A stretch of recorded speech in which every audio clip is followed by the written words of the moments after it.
Evening दोस्तों, मैं विनोद पांडे। आज मैं आपको अपने फर्स्ट लेक्चर में क्लास 11 की पहला चैप्टर जीव जगत आपको पढ़ाऊंगा। जीव विज्ञान, हम बात करते हैं जीव विज्ञान की। जीव विज्ञान जिसे हम बायोलॉजी कहते हैं, विज्ञान की वह शाखा जिसके अंतर्गत जीवों का अध्ययन किया जाता है, उसे हम जीव विज्ञान कहते हैं। बायोलॉजी दो शब्दों से मिलकर बना है। एक बायो, इसका मतलब होता है लाइफ। दूसरा लॉजी, जिसका मतलब होता है स्टडी। जीव विज्ञान की दो शाखाएं होती हैं। पहला है वनस्पति विज्ञान, दूसरा है जंतु विज्ञान। वनस्पति विज्ञान जिसे हम बॉटनी कहते हैं। जीव विज्ञान की वह शाखा जिसके अंतर्गत हम पेड़ पौधों का अध्ययन करते हैं, उसे वनस्पति विज्ञान कहते हैं। वनस्पति विज्ञान के जनक थियोफ्रेस्टस थे। तथा दूसरा है जंतु विज्ञान। जंतु विज्ञान जूलॉजी। जूलॉजी दो शब्दों से मिलकर बना है। एक है जू, जिसका अर्थ होता है एनिमल। दूसरा है लॉजी, इसका अर्थ होता है स्टडी या अध्ययन, मीन्स एनिमल का अध्ययन। हम जंतु विज्ञान के अंतर्गत हम जंतुओं का अध्ययन करते हैं। जंतु विज्ञान के जनक अरस्तु थे। अब बात करते हैं जीव की। जीव मीन्स ऑर्गेनिज्म। जीव एक या एक से अधिक कोशिकाओं का बना हुआ संगठन है, जिसमें बाहरी और आंतरिक वृद्धि होती है, विकास होता है और वह अपने जैसा प्रतिरूप बनाने की क्षमता होती है, उसे जीव कहते हैं।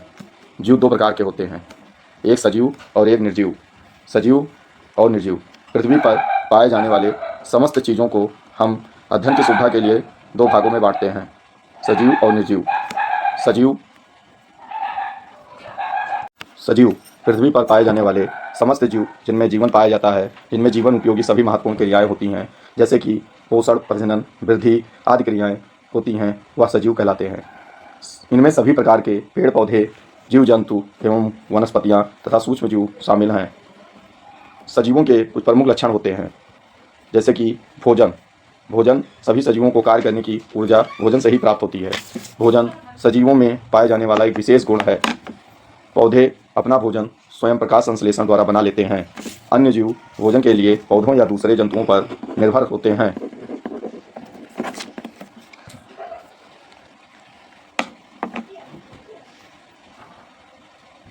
सजीवों के कुछ प्रमुख लक्षण हैं, जैसे कि भोजन सभी सजीवों को कार्य करने की ऊर्जा भोजन से ही प्राप्त होती है।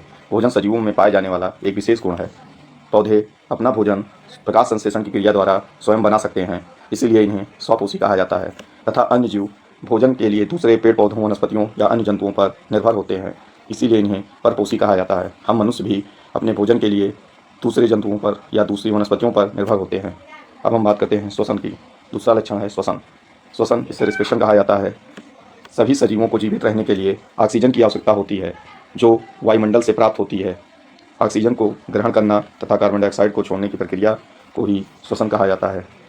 तीसरा लक्षण है चलन। पेड़ पौधों को छोड़ सभी सजीवों में चलन की प्रक्रिया पाई जाती है। सजीवों में चलन का मुख्य कारण भोजन की खोज है और पेड़ पौधे अपना भोजन स्वयं बना सकते हैं। चौथा लक्षण है वृद्धि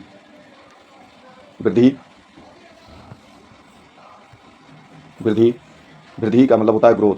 सभी सजीवों में वृद्धि होती है। उम्र बढ़ने के साथ साथ उनका शारीरिक और मानसिक विकास होता है, जबकि निर्जीवों में ऐसा कुछ नहीं होता है, वो हमेशा एक जैसे ही रहते हैं। पांचवा लक्षण है प्रजनन, जिसे रिप्रोडक्शन कहते हैं। सभी जीवों में प्रजनन का गुण पाया जाता है।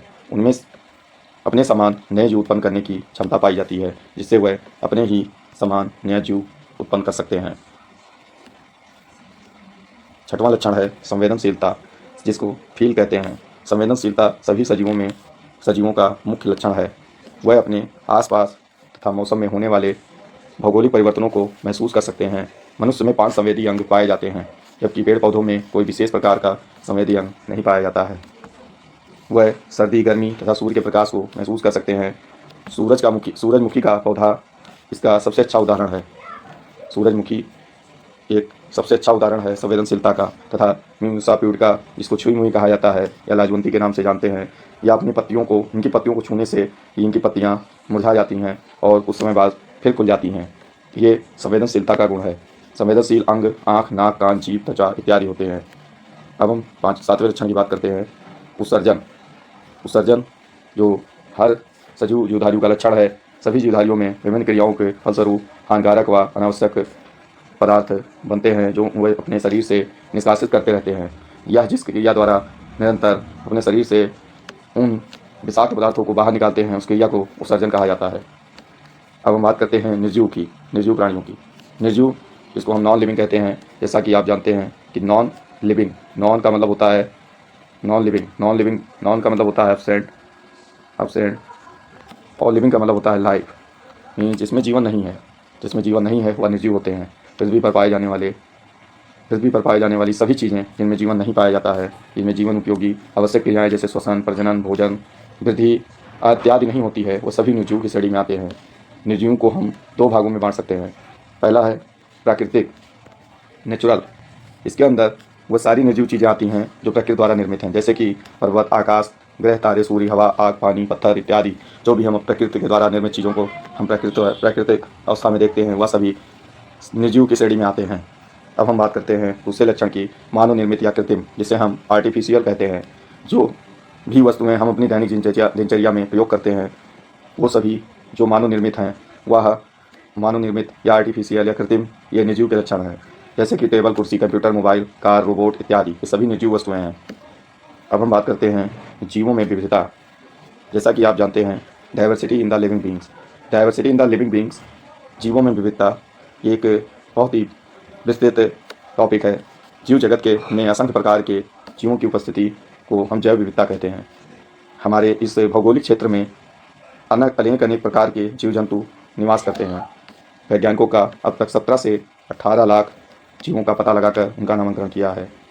इनमें से लगभग 12 लाख प्रजातियां जंतुओं की तथा 5 लाख जातीय उत्पादकों की हैं। इनमें कीटों की संख्या जंतुओं व पादपों को मिलाकर भी उनसे अधिक होती है। इसीलिए सबसे बड़ा संघ आर्थ्रोपोडा होता है। आर्थ्रोपोडा को हम जंतु जगत का सबसे बड़ा संघ कहते हैं। इसके अंतर्गत कीट पतंगे आते हैं। जीवधारियों का वर्गीकरण। अब हम बात करते हैं बायोलॉजिकल क्लासिफिकेशन की। बायोलॉजिकल क्लासिफिकेशन, जीवधारियों का वर्गीकरण। विश्व में मिलने वाले समस्त जीवों की संख्या ही नहीं, आकृति, आकार, भार इत्यादि सभी में इतनी अधिक विविधता पाई जाती है कि सामान्य रूप से उनको याद रखना संभव नहीं है। इसीलिए अध्ययन की सुविधा के लिए कुछ लक्षणों पर आधारित समूहों व समूहों में जीवों को हम वर्गीकृत करते हैं। इन समूह को हम टैक्सा कहते हैं। पौधों, जंतुओं, बैक्टीरिया आदि को अलग अलग कैटेगरी या टैक्सा में रखा गया है।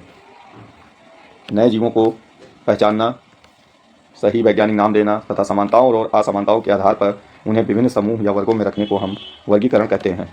जीवों के नामकरण व वर्गीकरण तथा इनके मूल सिद्धांतों के अध्ययन को हम वर्गीकरण विज्ञान, टैक्सोनॉमी या सिस्टमैटिक कहते हैं। वर्गीकरण का महत्व, इम्पॉर्टेंस ऑफ क्लासिफिकेशन। वर्गीकरण का बहुत ही ज़्यादा महत्व है। किसी वर्ग के एक जंतु का अध्ययन करने के लिए उसके वर्ग के अन्य सभी जंतुओं के सामान्य गुणों का पता लगाया जा सकता है। जैसे कि हम फ्रॉग की बात करते हैं, फ्रॉग का अध्ययन करने से हमें एम्फीबिया वर्ग के जंतुओं एवं सामान्य लक्षणों का ज्ञान हो जाता है।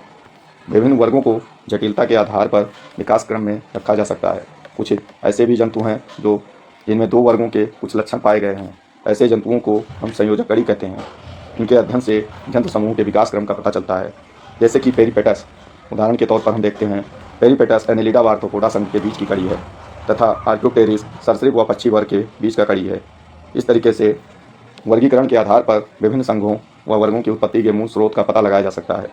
जैसे उदाहरण के तौर पर कुछ स्तनपायी वर्ग के जीव जो पक्षी जगत में भी पाए जाते हैं तथा सरीसृप वर्ग में भी इनका विकास हुआ है तथा आर्थ्रोपोडा संघ का विकास एनिलिडा संघ से हुआ है। वर्गीकरण से विभिन्न आवास में रहने वाले जीवों में पाए जाने वाले आकारिक समानताओं और विभिन्नताओं के कारण का भी पता चल सकता है। उदाहरण के तौर पर देखते हैं कि व्हेल एक स्तनधारी जीव है, परंतु जल में रहने के कारण मछली जैसी दिखती है। व्हेल, चमगादड़, शेर एक ही संघ के प्राणी हैं, पर अलग अलग वातावरण में रहने के कारण बिल्कुल अलग अलग नज़र आते हैं। जीवों के नामकरण, नॉमेनक्लेचर ऑफ ऑर्गेनिज्म। नए खोजे गए जीवों का द्विनाम नामकरण पद्धति द्वारा वैज्ञानिक नाम देने को हम नामकरण कहते हैं। कैरोलस लीनियस साहब को हम आधुनिक वर्गीकी का जनक कहते हैं। इन्होंने बाइनॉमियल नॉमेनक्लेचर, द्विनाम पद्धति इन्हीं के द्वारा दी गई थी। द्विनाम पद्धति, इसका अर्थ होता है, जैसा कि इसके नाम से ही याद है, द्विनाम पद्धति मीन्स बाइनॉमियल नॉमेनक्लेचर मीन्स इसमें द्विनाम किसी भी वैज्ञानिक नाम का दो नाम होता है। एक नाम जिसको हम जेनरिक नेम कहते हैं और एक जो होता है जिसको हम स्पेसिफिक नेम कहते हैं। ये दो नाम जो हैं ये बाइनॉमियल नॉमेनक्लेचर के उदाहरण हैं। जैसे कि हम कुछ उदाहरण को लेकर बात करते हैं कि जैसे फेलिस डोमेस्टिकस बिल्ली का वैज्ञानिक नाम है। फेलिस वंश को रिप्रेजेंट करता है तथा डोमेस्टिकस जाति को रिप्रेजेंट करता है।